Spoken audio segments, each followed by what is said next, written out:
There we go. And hello, we are live. Hello and happy new year for 2026. Welcome Yes, back welcome. to the Business Octopus. How are you going, Amanda? Fabulous. And yourself, Avon, how was that weird period between Christmas and New Year's that everyone doesn't know what day it is or what planet they're on? How'd that go for you? Well, that's a very accurate description. Yes, I'm like I mentioned to you before. I sleep a lot. There's some people are calling, some people are leaving emails. I still get to run payroll.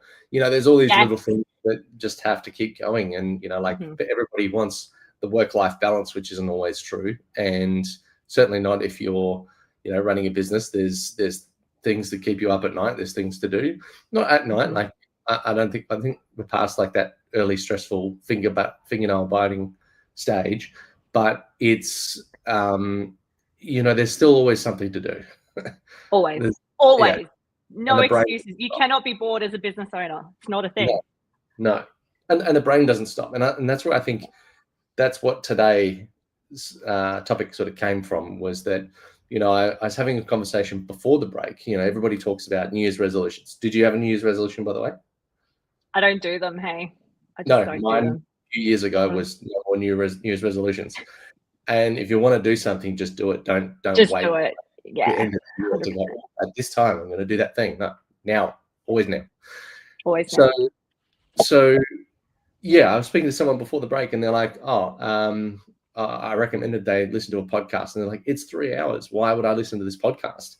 And I thought, well, that's a little bit, ill sort of or short-sighted. Is that I've Yeah. already recommended something that, and I'm not the boss of recommending stuff, but like it's already a boiled down version of a much larger, deeper piece of information. Mhm.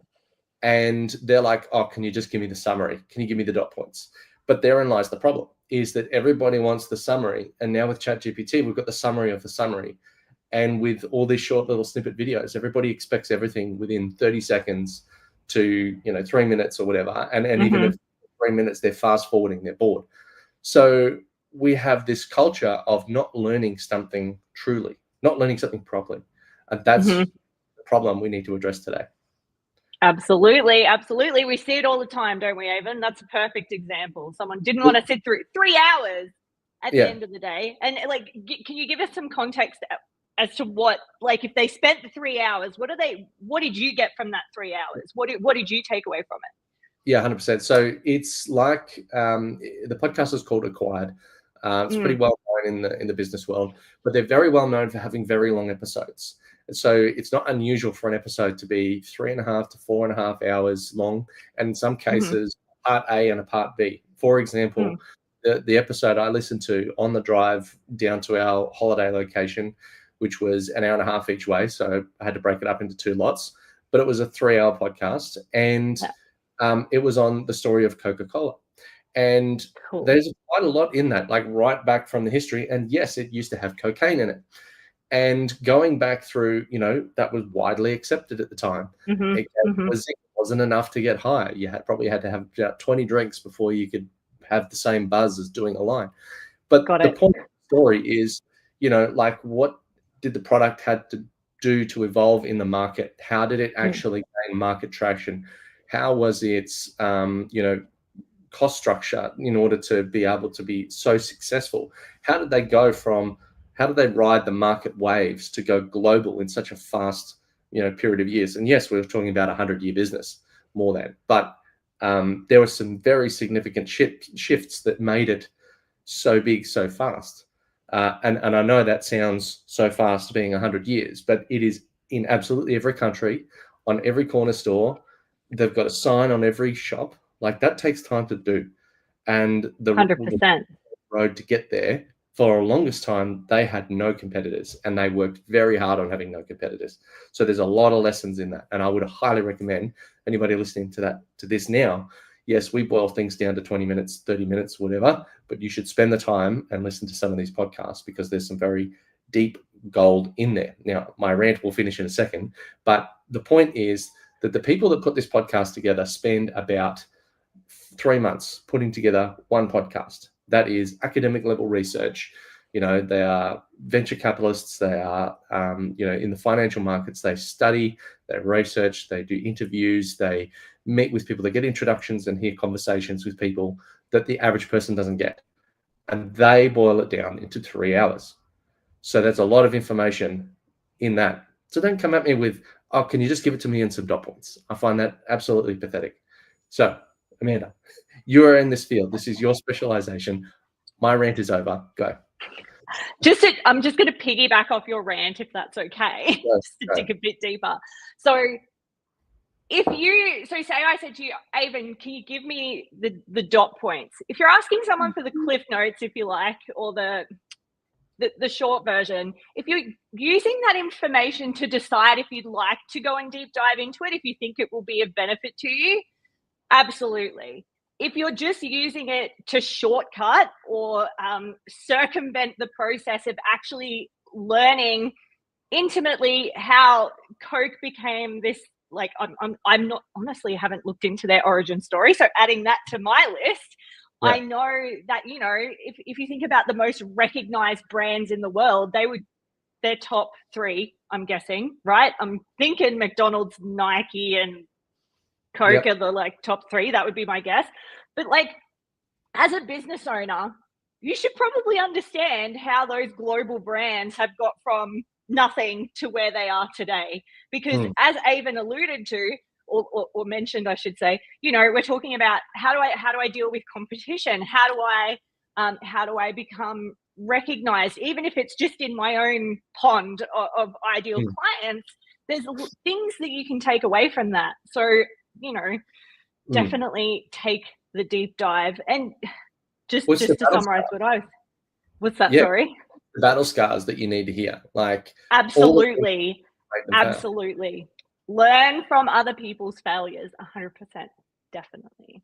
Yes. I think, like, not only from the battle scar component, but like sometimes it's a different language or a different jargon or something else. Sometimes if I want to understand a topic, or I listen ahead for a problem that I think is coming up, and I will look for a podcast or some kind of information that delves into that space.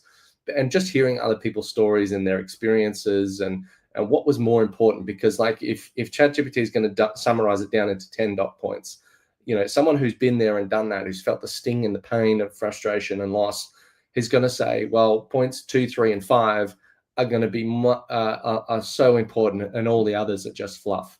You know, like the computer can't tell you the feelings that go along behind that, because, you know, you are a beast that has feelings, that has a pulse, that thinks, that feels, that needs to work. Hello, Bridgie Coffee, 7697. Nice to have you on. All right. So, like we were saying, I think there is, you know, like so much more depth that needs to be conveyed, rather than just the whole, oh, I think, you know, dot point A, B, and C, like a listicle. That's all ChatGPT can do, is give you a listicle. How many of those have you read and gone, wow, that's the same as the 500 others that I've read, but I still don't feel like I've learned anything? And therein lies the problem, because the thing about learning is that Avon, I feel like you would better describe this than me. When you know how to do something, when you've learnt how a skill or a tactic or a thing that you can go and apply, you're able to actually pick it up and do it. When we give you this listicle or this quick reference guide or whatever you want to call it, if we've given you that and you go and try to apply it, say we've taught you how to play golf, for example. I know I'm terrible at golf, and I've got this cheat sheet. There's no way I'm going to be able to play a great round of golf with a cheat sheet, right? We need to go deeper. We need to understand at a deeper level how, how to get things done and how to get them done effectively and efficiently so that we get the result that we want. And that comes from learning the skill intimately and then going and applying it. And we were talking about this earlier offline. There's a Facebook ads coach that we follow called Laurel Portier. She's great, by the way. She talks about this concept of engaging the field. Hey, Evan, engaging the field. So learn the thing, and a great way to further learn it is to go and apply it. So go and do the thing. So learn the thing, go and do the thing, then give yourself feedback on the outcome that you got. So round of golf. Okay, so I've had some golf lessons. I'm going to go play a round of golf. Then I'm going to look at my results. So what are we talking? Pars and stuff. See, I don't know much about golf clearly, but you would look at your score, you would look at your performance, and you would go, okay, so what can I do differently based on what I've learned to get a better result next round of golf that I play? And it might be, maybe Avon is better at playing golf than me and he can give me some pointers. So I'll go and take that information, I'll go and apply it. But if I've just started with that quick reference guide or that listicle, there's no way on earth that I'm going to go and play and constantly improve my round of golf. Well, you say the difference between tacit and explicit learning. So explicit is reading it written down, and tacit is the textbook terms, is actually doing it and being able to know what it feels like. And if you've got a business, one simple example is turning a key in a lock. Now, that's a very simple thing for you and I, because we've done it so many thousand times. But if you watch a child do it, they don't understand the fine muscle movements. They don't understand that it's more of a rotational than a pushing. And you have to talk them through it. And you have to say, look, don't fold it this way because it's going to snap. If you don't, push in because it's, you're fighting the lock, you need to turn it. And, there's a lot of fine muscle movements that happen within that. You can't turn it on an angle. You have to keep it on the same plane as the lock. Little things like that. When you're talking to a child for the first time to explain something, imagine that as your learning self. You are a child approaching a problem for the first time. It could be as simple as turning a key in a lock, or it could be something like raising capital in your company, or doing some very complex marketing thing, or trying to, how many entrepreneurs have made a global company? If you've done it before, great. If you're like Sam Altman and you've built, several things, or Elon Musk and you made PayPal, and then you made Tesla and the Boring Company and all these other things, great, you've got the experience. But for most founders, it's your first time, and you've never gone and built a global brand. You've never gone and hired 50 staff, or once you've hired 50 staff, you've never got an investor that you now have to deal with as a stakeholder. You've never gone and done fired 20 people in one go. Like, there's a lot of firsts. So listen for someone else's experience. It's going to help immensely. But spend 100%. The time. Yeah. That's it. Spend the time. And, just coming back to what you were saying, do you think, when Elon Musk first decided to start Tesla, he didn't go and watch, not that TikTok was around then, but he didn't go and watch a bunch of 30-second TikToks and decide, this is how I'm going to make this happen. No. He went and spoke to the right people, got the right information, and learned intimately how someone approaches this type of venture and how to be successful at it. Yeah, go for it. That's literally all he does.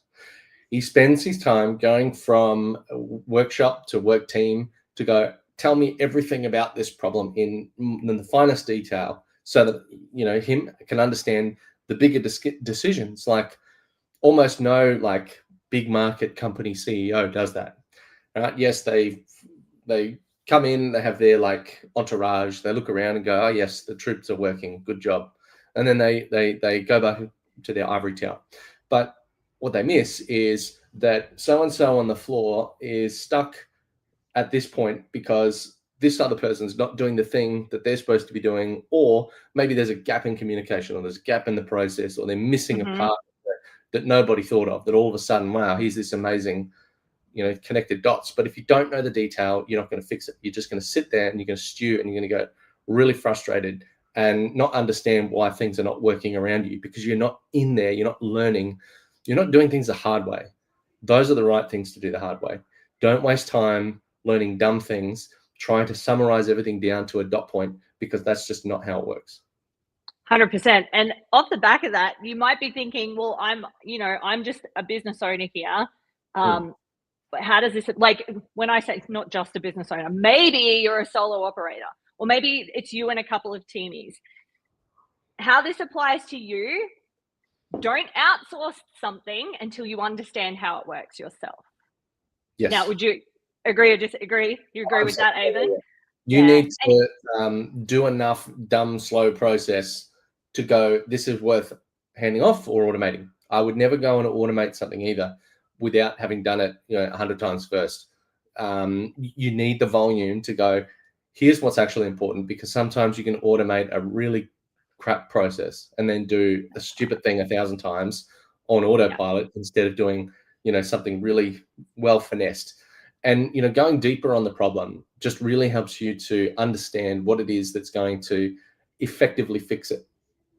That's it. And if you don't understand how something works, a system or a process works in your business, and you've handed it off, like when there are problems, say your marketing suddenly stops working, for example, like you got it down to a fine art, you got it finely tuned, you handed it off, all is well for 6 months, suddenly tap turns off. If you didn't understand how it was set up in the first place, how can you hope to diagnose it? You're relying on other people that don't understand your client, don't understand your customer, your business as well as you do. So it's really important that you understand those systems and processes. And, I like to think of a comment, which is too busy treating burns to put out the fire. So, are you looking at the right problem? Are you spending time doing something, or have you had enough time to zoom out? And, sometimes listening to other people's perspectives about their own business helps you take a different perspective of yours. So that zoom out time, that refocus allows you to kind of reimagine and reconsider what the problem actually is, and then address that instead of all the other issues. Exactly. Yes. Because you can waste so much time fixing things that aren't actually broken because you don't know where the actual issue is. 100%. Well, I think that pretty much covers a fair bit for today. I think if anyone has any questions, they should definitely be checking out the Relevate community. And if you jump in, if you let us know what you're thinking about, what your problems are, where you're stuck, then we can go into a little bit more depth and detail and add our experiences and help you, go into that depth and detail that is going to help solve that problem, rather than just bouncing off the surface on 1,000 TikTok videos, Instagram snippets, and ChatGPT prompts that are not really going to give you the finer detail of why, the pain, the sting of defeat, and an experience that will help you solve a problem properly, rather than just going through the motions. All right. Anything else you want to add? No, nailed it. Crushed it. Thanks for tuning in.